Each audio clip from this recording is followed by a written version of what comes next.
The following is a special presentation of TNN Motorsports.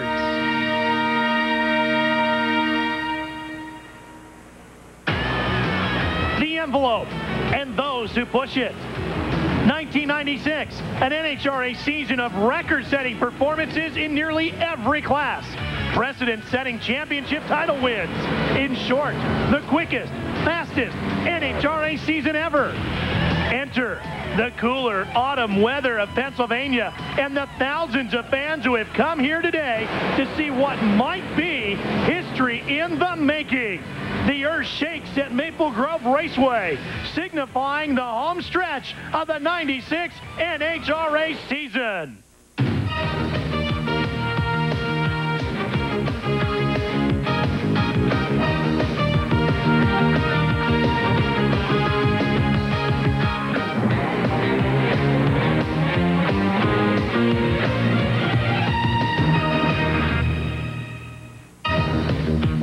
We have been making history here at Maple Grove Raceway with the Pioneer Electronics Keystone Nationals. It has been a great day of Winston Championship drag racing, and the packed grandstands here at Maple Grove Raceway in Reading, Pennsylvania have been enjoying every second of it, and it has been short seconds of racing at that, as we have been just doing great things to the record books. Hi everybody, I'm Ralph Shaheen. Glad you could join us here at Maple Grove. Man, we've had some great drag racing here today, and you know there's a lot of money up for grabs for these drivers as well, and riders. Over $1.5 million up for grabs. You thought Indy was a big payout. We got some big money here as well. Let's get right to it. Let's show you the point standings here going into Winston Top Fuel Racing. That is what Kenny Bernstein has in front of him here today. Can the Bud King get it? He has been on the pole. He's looking good. He's standing by with Steve Evans down in the pit area. Thank you, Ralph. Hello, everyone. We are going to divulge a little earlier than usual one of our Top Fuel finalists, and that is Kenny Bernstein. And Kenny came yesterday afternoon, the #1 spot. What a beautiful pass at 4:59. Well, thank you. It was one of those special ones, and I owe that to the Bud King team, Armstrong, Alley, and Brooks, and the whole team for putting it on the button. They turned the right knobs. I got to go along for the ride, and it was pretty. Had the wheels in the air, did everything right. Yeah, and it ran on 8 cylinders and ran 312 miles an hour, and that's what it takes to run those 50s, and it was phenomenal. You know, back in 1990, we're looking at that qualifying run now, but back in 1990, when you decided to go from funny car where you'd won 4 Winston championships into Top Fuel, your real motivation was to become the first driver to win that championship in both nitro categories.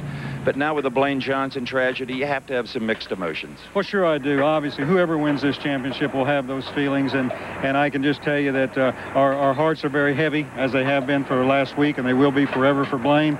All we want to do is try to represent him properly. He was a winner. We want to try to do that in his way of doing things. And I just did the bookwork. If you win this final run, you will have the points lead. Well, it'll be nice, but we're just out there and dedicating this one to Blaine. He is a champion, folks. Okay, Ralph, if Kenny was #1, who filled the other 15 spots? Steve, you ask, and as always, I will try to deliver for you. Here you go, Top Fuel qualifying. Corey Mack was #2, and you can read yourself all the way down to Eddie Hill, who slotted in at #8. There you see the entire field of 15. Mike Smith would round out the field of 15. So that's how they qualified. Well, how did they race? We have gotten all the way through and ready for the finals, but let's take you back to earlier today and show you some highlights from round 1. First matchup, Jim Head on the left side of your screen and Mike Dunn on the right side. Off the line, Dunn goes up in smoke. Head has problems, but not as big of problems as does Mike Dunn. Jim Head gets the win on that Alan Johnson-tuned machine. Next pair, Pat Dakin, right there, closest to you, would go up against Joe Amato, playing in front of a regional hometown crowd. The Keystone back car has struggled in Pennsylvania, and he likes winning here more than anywhere, and really was hoping to do so here today. Dakin went up in smoke early. Amato went up in flames, but got the win with a 496 on fire. Then probably the biggest matchup of round 1. Larry Dixon on the left side of your screen, going up against Scott Coletta. Two crews who really needed to do well here at Maple Grove. They get underway. Dixon trails a little bit, but you can see the tires hazing on Coletta. Larry gets the win of 482 at 297. and he would move on to round number 2, and so will we. The Bud King had a bye in round number 1. Remember, there was only 15 cars, and he did qualify number 1. He would go up against Bruce Sarver. Kenny struggled. Not as bad as Sarver, but you can see the problem. The motor shuts off. That is the best run Bernstein's had here all day. But he's in the finals. A 5:26, the best he's had all day. Hard to believe. Corey Mack against Connie Coletta. This as well in round number 2. Long time to get these two staged. Watch this.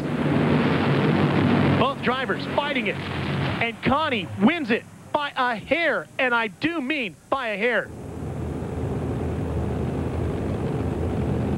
Well, when Scott Coletta went out first round, it was up to Dad to take the bit in his teeth and win by 7/1000ths of a second. You both ran 480. Wow. Close run. I didn't know who won. I saw him come by me at the other end. This thing started spinning the tires, and I'm just hoping it would hang on. What can you do in there? Anything to reduce that tire You spin? can go back and reach over and touch the brake, and that's such a touchy situation to do. It really is. You can hurt the car. Of course, I did. The rod's out of it anyways. He'll fix that. They got plenty of bullets. The veteran experience of Connie Coletta gets him on to the next round. And here you go, Bob Vandegrift against Larry Dixon as well in round number 2. Remember, we said how good of a day Dixon needed to have. That Miller crew struggling here in 96. Vandegrift has problems right off the line. Larry would march on into the semis. So maybe the Snakes Miller crew and Larry Dixon would have a pretty good day finally here in 96. Here's a look at the Valvoline ladder. You can see how Bernstein marched on through, getting the bye in the first round and so forth. Sarver, Dixon, and Vandegrift. And then Kenny Bernstein and Dixon would match up. And here's a look at the bottom side of the ladder. McLenathan, Connie, Amato, and Head, and then Connie and Amato. What would happen in the semis? Well, let's show you right now. The first pair would come up in the semifinals. It would be the Bud Wagon up against the Miller Wagon. The beer wagons going at it. Remember, Bernstein, no better than a 5:26. What happened here? The red light. That's what bit Larry Dixon. And look, Bernstein again has problems. Sometimes it just is your day. Maybe it's Kenny Bernstein's day. He seems to be weathering some vicious storms. Connie Coletta against Joe Amato. You know how bad Amato wants to win here in Pennsylvania, but you know how good the senior Coletta is at getting that car down the track. And look at this, Amato up in smoke. Connie Coletta goes to the finals of 469 at 306. I'm telling you, folks, Kenny Bernstein, he was the #1 qualifier, but he's got his hands full in the finals here at Maple Grove with Connie Coletta. Stay with us. TNN's exclusive coverage of the 12th annual Pioneer Electronic Keystone Nationals from Maple Grove Raceway is brought to you by Mopar Chrysler Corporation parts and the Chrysler, Plymouth, Dodge, Jeep, and Eagle dealers who sell and install them.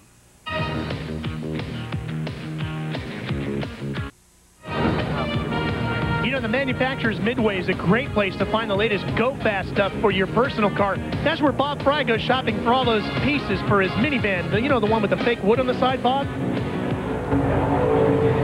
Minivan, it's a 78 Aspen, Ralph. Let's get the story straight. 3 more payments and that baby's mine. Well, I'll tell you, a guy that's been racing so long here at Maple Grove, he feels like part of the landscape is Connie Coletta. Connie used to match race in the old funny car days back here when he'd take on a Bruce Larson, a Gene Snow, a Jake Johnson, and yes, a Jungle Jim Lieberman. But Connie has never had as much fun at the racetrack as he's having here this weekend. As you saw the numbers a moment ago, he is the quickest car by far going into the championship round. He is going 4.699. That is a career best for Connie Coletta. Last 2 years here at this racetrack, Scott won the race. Now Connie's got an opportunity here to go on and pick up the win. Connie has not won since Indianapolis of 1994, and he's never had as much fun here at Maple Grove since those old funny car days way back in the early 1970s. Steve? Well, Bob, I'm in the Jim Head Smokin' Joe's pit with Blaine Johnson's brother Alan and his crew chief. Now, you worked on the Jim Head Kart Indy on Sunday and Monday and had some pretty good results. But first, let me ask you, how is the family in Santa Maria? Oh, we're doing pretty good. Thanks to all the fans' response and all the letters and everything we've gotten from it. It's really helped us get through it. We're really feel good about the impact that Blaine had on so many people, and it really makes us feel good. It helps us get through it. As you well know, there's more rumors in drag racing than in the Clinton White House, if that's possible. The latest one is you guys would field a car as a family with Pat Austin at the wheel as early as the next race in Topeka. Any truth to that? It's news to me. I mean, we really, to be honest, we haven't made any plans for next year. We don't know exactly what we're going to do. If we do anything, we will try to do it as a family, and but we really haven't made any decisions yet. The sport would not be the same without you. We got to see you next year. Well, we'll see. We'll see. We'd like to think that we can make it back, and we'll just see how it goes. Okay, hey, Ralph, we need some funny car stories. Give us a funny car story. Oh, by the way, first, let me tell you that things aren't any better in the Bernstein pits than they are in Coladas. He broke an input shaft inside a bell housing just like that one. Funny car stories. Sounds like everybody's got a lot of work, and funny car stories you want, funny car stories we got. Now, the big funny car story is John Force. Yeah, he's already clinched his 6th Winston Championship, but there's still a lot of racing. Can anybody beat him? Well, good old pressure. Jump on him early. Don't let him get up, because the pressure does rattle people. I'll tell you, I think you got to be lucky. So we got a rabbit's foot and a 4-leaf clover strapped to the dash. I got him in my pocket. We got him everywhere. All the crews got it, so that's what we're going to try. Well, he was consistent in Indy, but he was consistently slow. I mean, everybody actually outran him. He just outlucked everybody.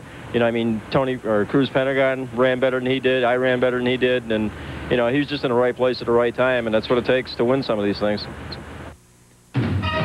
Could any of those drivers put away the Force? We'll tell you when we come back to Maple Grove. Don't forget, he was a #1 qualifier here.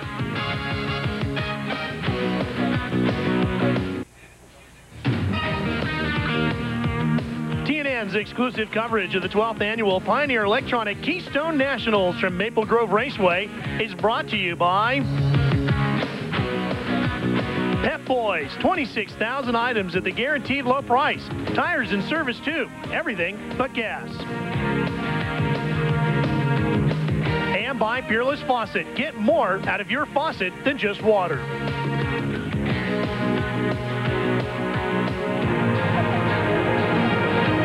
Welcome back to our live coverage of the Pioneer Electronics Keystone Nationals from Maple Grove Raceway, just outside of Reading, Pennsylvania. Well, we told you that John Force was the #1 qualifier, but he got it only by 1,000th of a second. Now, who did he beat in that qualifying chase? Well, it was pretty exciting as we went through the first 4 rounds of qualifying. Here's a look at it here. Al Hoffman almost had it. I'm telling you, Jimbo Ermolovich and Al Hoffman, they're getting that act together. They're going to be a force before the year is out. Here's a look at the bottom half of the ladder. Chuck Ketchels was #9, Whit Bazemore #16. They were trying some new parts in that Smokin' Joe's machine.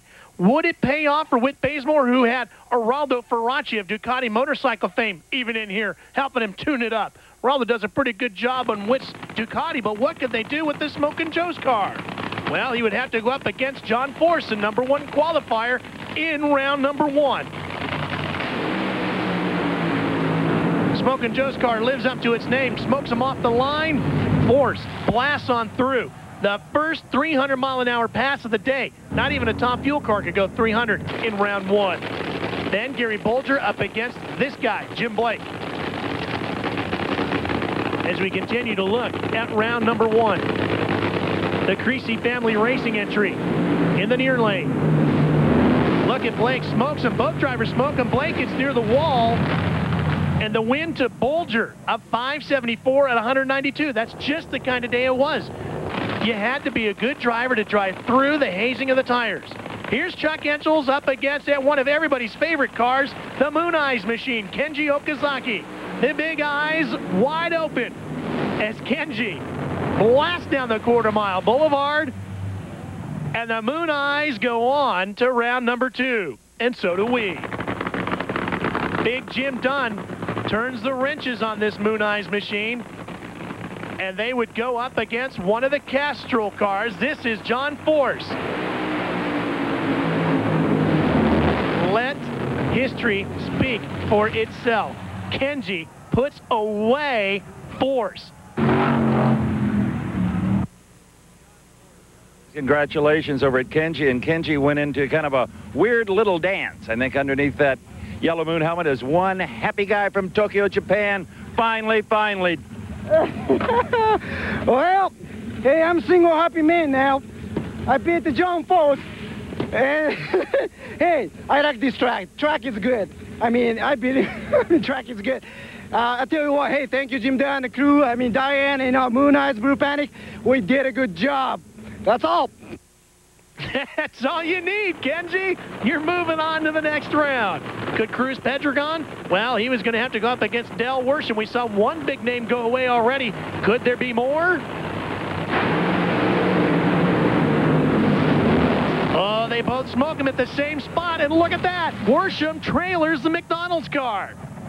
That's two big names in Winston Funny Car Racing out of it early on. Now, Jeff Arendt. Never, ever take this guy lightly. Paul Smith knows how to tune a race car. There's that Western Auto Parts America car. Al Hoffman, Jimbo Ermilovich getting better every round, but they're not going to take Arendt lightly, I guarantee that. And they shouldn't, because Hoffman has problems at the start, and Arendt is going on. Three of the biggest names in funny car racing trailered after round number 2. Look at this. Would you have bet that that's the way the day would have gone? Okazaki would get another shot at another Castrol car in the semis. And on the bottom side, well, this was going to be a real battle between some young guys here. Jeff Arendt and Del Worsham, both of them having put away some big names, will get a shot at each other in the semis as you looked at the Valvoline ladder. So the final 4, Tony Pedregon against Kenji Okazaki.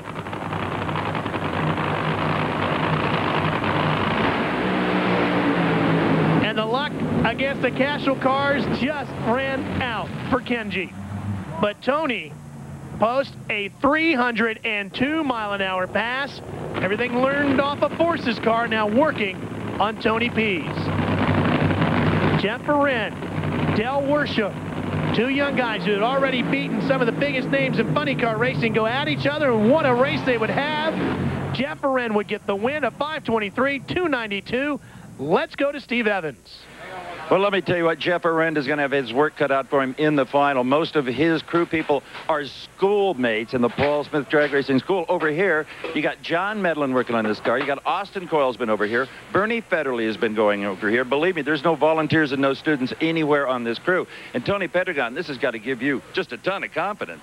Yeah, it really does, but we're not going to change our strategy. Our game plan is to just go out there, and we really feel that the track can hold a better number than we ran in the semifinals, so we expect a good race. We're going to go after them. Good luck to you. Thanks. Little different story over there in the Jeff Arendt pits, right, Bob Fry? Well, you never could tell by looking at the fans here. It looks like we're in the John Force pit area. They haven't had this much excitement in the Paul Smith pit since ever.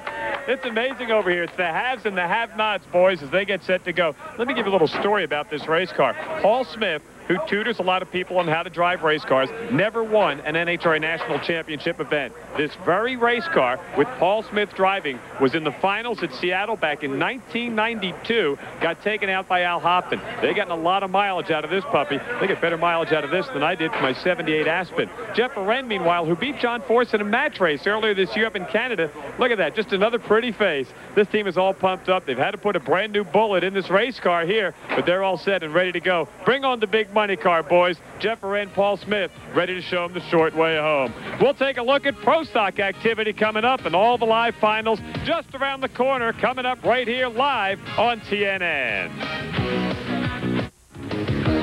There's a look at all the activity on the manufacturer's midway. And now that I think about it, I think the only thing down there for a 78 Aspen, probably the free stickers they hand out at some of those booths. Pro Stock Points has been a pretty interesting thing all season long, and it's getting even more interesting as we march our way through the season. Jim Yates has held on to the point standings, but can Warren Johnson catch him? That is what has been going on as you take a look at the top 5. Chuck Harris, Kurt Johnson, and Mike Edwards all fighting for the number 3 spot. The championship is going to go to either one of these two here. This is what is up against Warren. He's 7 rounds behind with only 16 rounds of racing remaining here in the 96 season. So the big question becomes, can the professor overtake Jim Yates? It's going to be interesting to find out, and the one thing that Warren needed was for Yates to qualify terribly, because you can see here as he comes in number 1 and Yates comes in number 2, WJ is counting on somebody knocking him out early. And the big question becomes for WJ, does he have any friends in the field? As you take a look at the back half of the field, boy, there's a lot of guys who did not qualify in what is the quickest field in pro stock history. Billy Glidden, Kurt Johnson, for example, not making. Don't forget, KJ, the winner at Indy. So let's show you what happened here in the early stages of racing at Maple Grove with the Pro Stock cars. Keep your eyes on the car in the far lane. That is the basketball star known as Tom Hammonds. Car gets out of shape, and here's where we insert all of the crazy basketball terms we can think of, like dribbling, stuffing it, slam dunking it, and a technical foul for getting roughed. Tom Hammonds was okay. Now, we go to round 1, the Hammonds incident yesterday. This is round 1 today. Osborne against Billy Huff. Mark Osborne in the lane on your left, Billy Huff on the right. Now, watch what happens with Billy Huff. He gets the win, but crosses the line. Real close to Osborne, but great driving. Huff gets the win. Danny Kaufman against Warren Johnson. Warren Johnson, you saw, qualified with a 6. How would he run in the first round against Danny Kaufman? I'm telling you, the professor loves this quarter-mile racetrack and this great air, and he can tune for it. Look at this. A 6.97 for WJ. That's 2 6s. Keep track of them. Jim Yates in the far lane, going up against Ray Franks in round number 2. Again, Warren Johnson, at this point, the biggest fan Ray Franks has ever had. He's hoping somebody can put away Yates. Yates losing a little on the beginning on a hole shot from Franks, but Yates gets the win, and he's matching WJ with the 6s round after round. Billy Huff against WJ in round 2. Warren can't afford a loss anywhere between now and the end of the year. He has got to stay on pace with Jim Yates. Down the quarter-mile boulevard they go, and watch once again, WJ, another 6.9, a 6.98 this time. Unbelievable how Warren Johnson keeps posting up the 6s. The Valvoline ladder from here at the Pioneer Electronics Keystone Nationals, and you can see how they move through. Schmidt would put away Glidden, and then he would put away Martino. On the other side, you saw Yates go through. Williams, he went through Marnell, or did not get through Marnell. Marnell would then face up against Jim Yates in the semis. The first matchup we're going to show you from the semis, Steve Schmidt, the big horsepower maker out of Indiana, going up against the professor, WJ. Now, how many 6s could WJ put up? You know he's going to need one to put away Steve Schmidt. Schmidt not making the field at Indy, so you know he came in here hungry. What did he have horsepower-wise for the professor? Not enough. WJ wins by half a car length with, you got it, a 6. George Marnell and Jim Yates. Marnell, now his biggest fan, of course, Jim Yates. I picked that again, Warren Johnson. Would anybody put away Jim Yates? Yates takes off, and guess what? You like 6s? How about a 6.94 with a 7?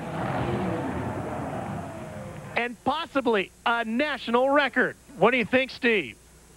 Well, you should have seen Jim Yates down there. He was absolutely nuts because Warren Johnson had been trying to set the record all day. Instead, it was Yates who got one leg of it. You had a great battle plan coming in here. Your son Kurt was going to help. Mark Powick had one of your motors. It all went bluey in qualifying. Yeah, best laid plans of mice and men, I guess what that comes under. No, we had a plan coming in here, and basically some of it worked out.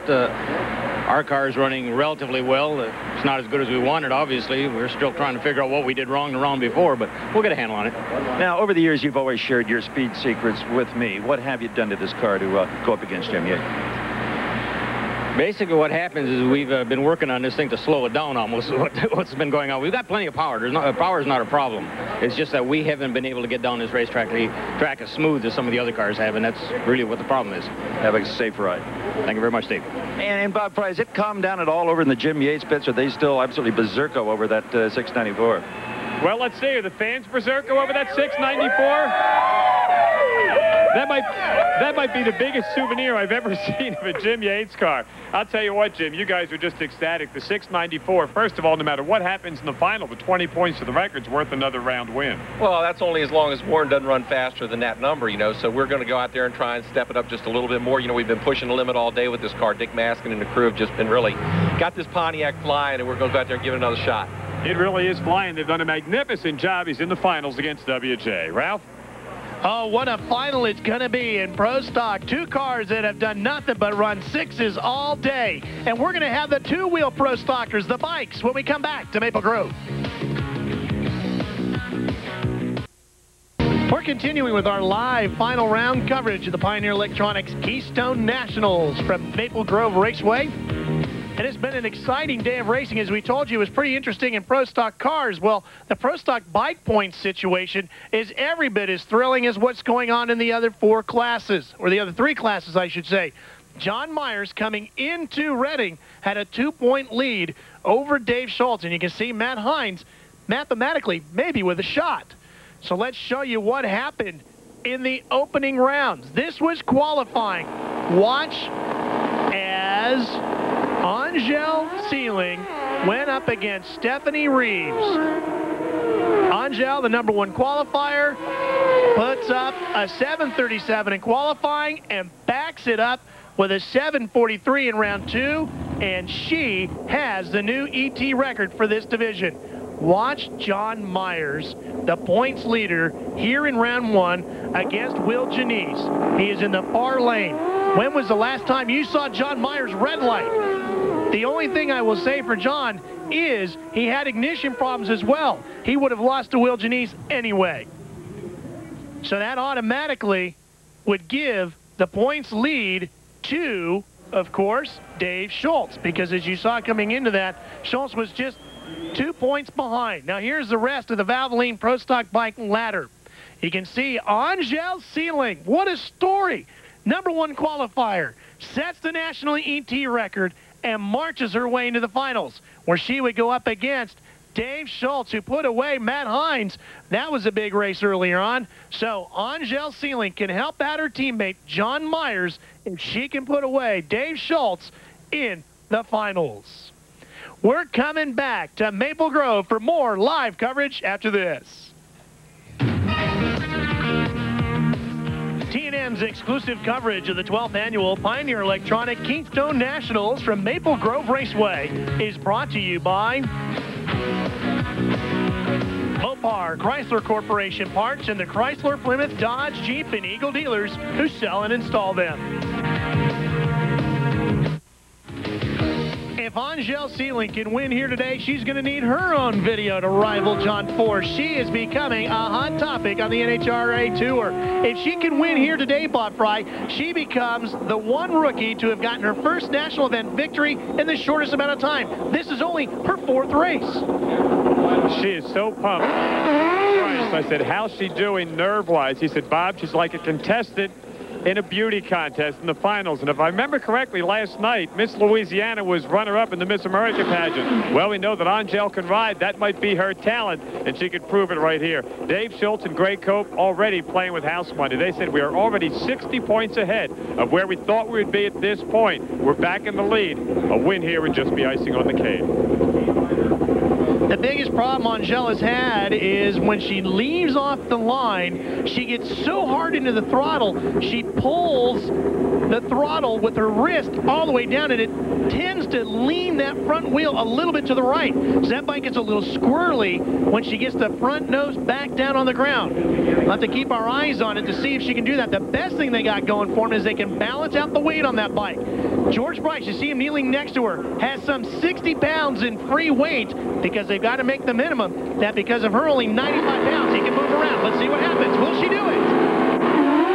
Red light for Dave Schultz. Angel Sealing has won her first national event in only her 4th try. What a tremendous story. George Bryce celebrates. Angel, you have won yourself a national event, and you helped out your teammate, Yassam John Myers, by putting away Dave Schultz. And she has won an MB&A record of $2,000. What a day!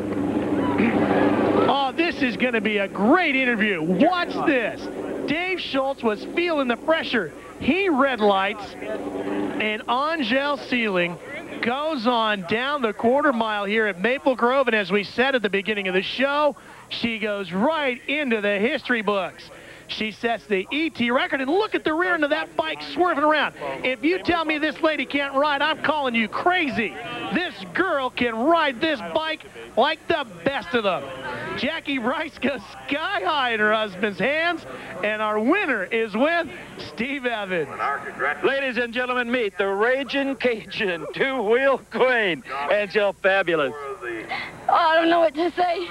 I told George I was going to win this race for him and all the guys back at the shop, and they have given me the fastest Suzuki in the field to drag race for them, and I'm glad that I could do this to show them that I am capable of it. Well, I think you more than proved that today. At 7:37, your final shot. Remember that face. You're going to see a lot of it next year. Oh, thanks, guys.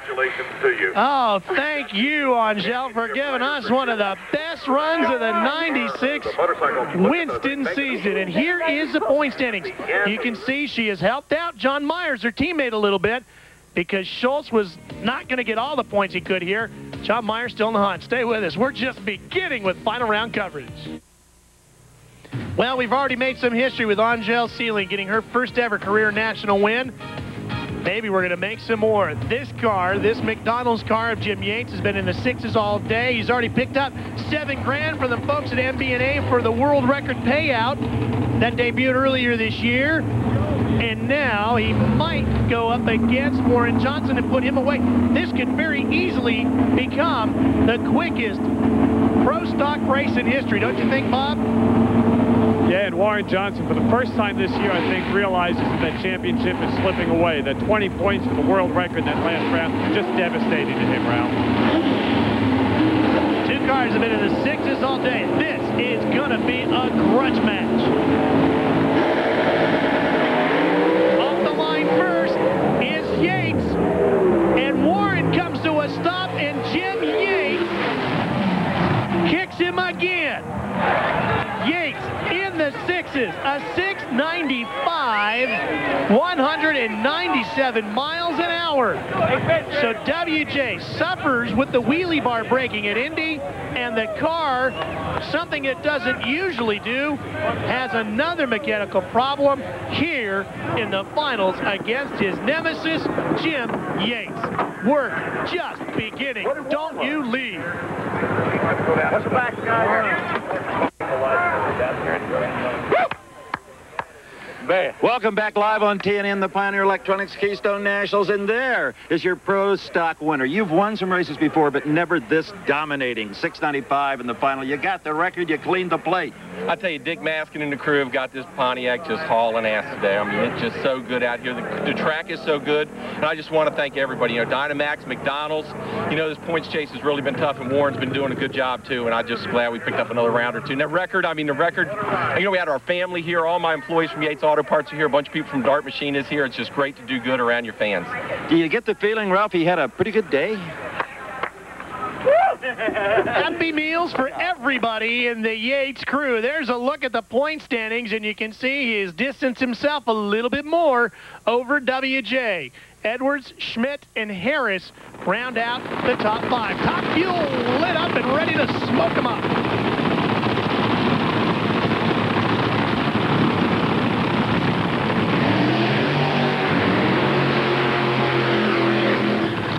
We know that there is no way Kenny Bernstein can intimidate Connie Coletta. What can he do to beat the old master here? Well, he's going to have to get his mechanical act together. In round number 2, he got lucky. Bruce Harvey did a wheel stand first, being sheared off the blower drive, broke a magneto, dropped a cylinder, did everything but had the motor fall out of the car. In the semifinals, he broke an input shaft. The motor went to over 10 grand. They've had to put a new bullet in it. His parts will far exceed whatever he can win. But remember, if he does win, he leaves here with the Winston Top Fuel points lead. And there is one thing that Kenny has said, and that is that he is not points racing. He is going for the throat week in and week out. Dale Armstrong was talking about the fact that they had found some things in the clutch they felt pretty good about, but I think they're going to need a lot more than just a good clutch setup to put away Connie Coletta here today. Connie, we haven't seen him this fired up since Pomona, and he really looked like he was going to be a force to reckon with this year as he came out of the box pretty strong. But he's really disappeared in the middle portions of his 1996 season. Kenny Bernstein, the Bud King, looking to make history if he can win a funny car and a top fuel title.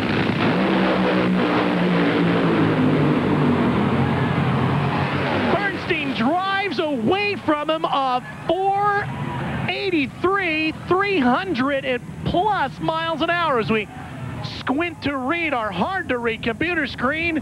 I know our folks in the truck will have it for you in just a second. A 467, 305.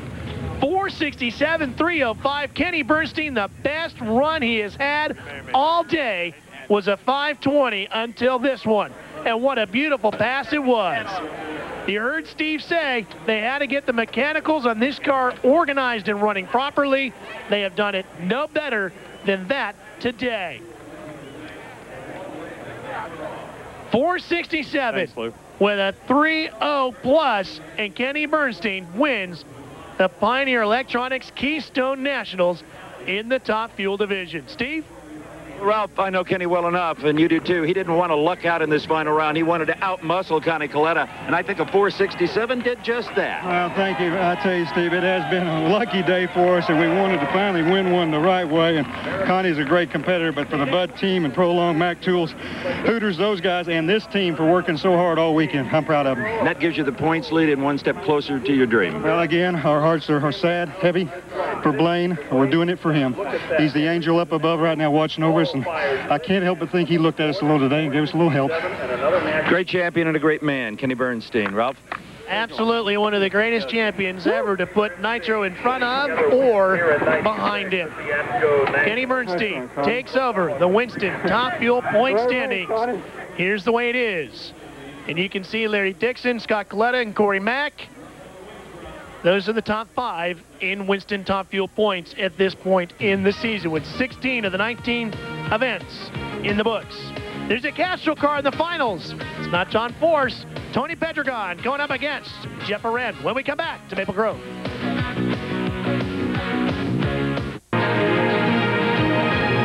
Commercial transportation for this broadcast has been brought to you by Ryder, the official transportation company for Opryland, USA. The final pair of cars are set to go. It is our funny car final. John Force. This year, he's used to being strapped in the car at this time of the day. He's looking things over with Jeff Arend, Paul Smith. The school car going against the R&D car. Tony Pedregon set to heat up those big rear tires.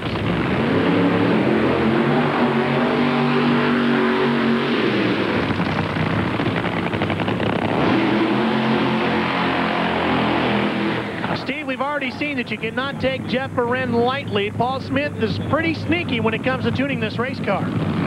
There's few craftier than Paul Smith because he's never had much to work with, but now he's got a driver he can work with. But understand, Paul doesn't pay Jeff Arend. It's quite the reverse. Jeff Arend pays a pretty good stipend to drive the car. So to win here, he keeps the prize money. $30,000 would go a long way to keeping him bolted into a championship funny car. Absolutely. He'll be able to buy a few more e-tickets for the ride and Paul Smith's funny car. I'm sure it is an e-ticket ride. There's a look at Tony Pedregon and the kind of year he's had. 28 round wins. The event wins just one, Bob, and maybe a good possibility of getting one here today. Ralph, this race has had a history of upsets in funny cars. Della Woods went to the semis in '86. Brad Tuttle had a wild ride here in '87. Kenny Bernstein burned the Budweiser King to the ground a couple of years ago. And what a great page in the history books of Maple Grove it would be if Jeff Arend could win this race. Well, they've made some final adjustments to the car. The track conditions, Bob, I would think are probably the best we've seen all day, correct?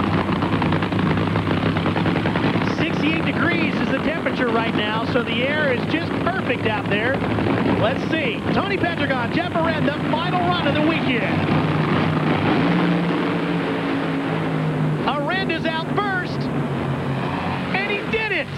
Jeff Arend puts away both of the Castrol cars going down.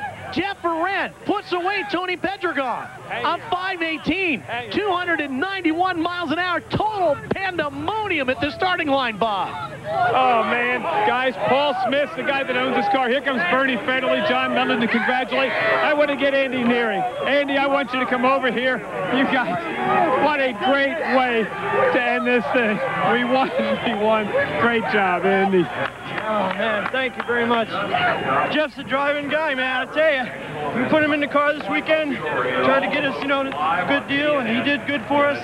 We've been struggling. We don't have any money. We've been trying to race, like, on a budget. I tell you, I want to thank everybody that worked for our crew, Brooks and Todd, Mike and Paul, for having faith. We're going to see this on the replay, guys. You got a lot of money now. Watch this. As long as Fry doesn't kill him with the microphone, they'll be okay. Look at Jeff Ferrand. He leaves him at the line of 477 reaction time to a 497. They march on down the racetrack. Tony's car, remember, posted a 302. It dropped off in performance here. 518 for Arend to a losing 520 for Pedregon. Here's Steve Evans. You have made Paul Smith's dream come true of winning a national event. I think him and I both had the same dream, that's for sure. What did he tell you when he strapped you in this car? He said it's going to run quick, just drive smart, and do your own deal, and that's what we did. You were off the starting line first. You won about $30,000. That's about $50,000 Canadian. That'll go a long way. Yeah, well, it's fantastic. I can't say how happy I am. I guess it hasn't sunk in yet, but my hats off to the Castrol guys, too. They run great all the time. I'll tell you, I'm looking forward to the celebration down here. We call it Happy Happy in the television business. It'll never be happier than Paul Smith reached Jeff Ferrand. Jeff Ferrand's first ever career national event victory. What a great day for Jeff Ferrand, and he'll walk over, shake the hands of Tony Pedregon, put up a valiant fight.